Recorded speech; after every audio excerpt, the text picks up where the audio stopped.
Lemon Squeezy versus Paddle. Which platform is actually better?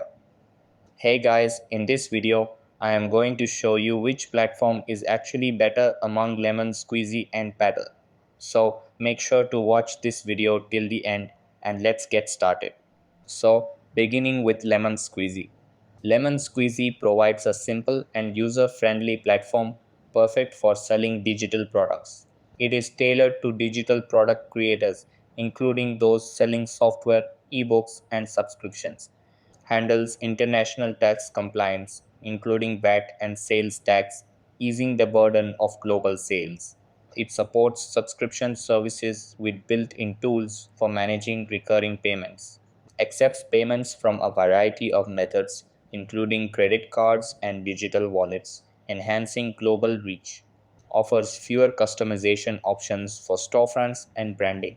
It also includes transaction fees in addition to payment processing fees, which could reduce your profit margins. It lacks a wide range of third party integrations, limiting its functionality compared to some competitors. Now, let's come towards Paddle.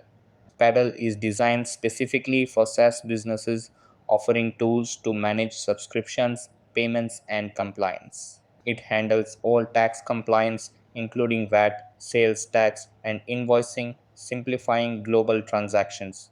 Provides payment processing in multiple currencies, supporting global growth. It also features revenue recovery tools like dunning management, helping businesses recover failed payments and boost revenue retention. Delivers detailed insights into customer activity and revenue, helping businesses optimize their operations. It is primarily tailored for SaaS companies, making it less suitable for creators selling non software products. It also charges higher fees compared to some other platforms, which may not be ideal for smaller businesses. Extensive feature set may require more time to set up and get accustomed to. Choosing between Lemon Squeezy and Paddle depends on your specific needs. Lemon Squeezy is great for creators selling digital products with automated tax handling, while Paddle is ideal for SaaS businesses looking for a comprehensive subscription and payment solution. Consider the type of products you sell, global reach, and fee structure to decide which platform aligns best with your goals. That's all for the video.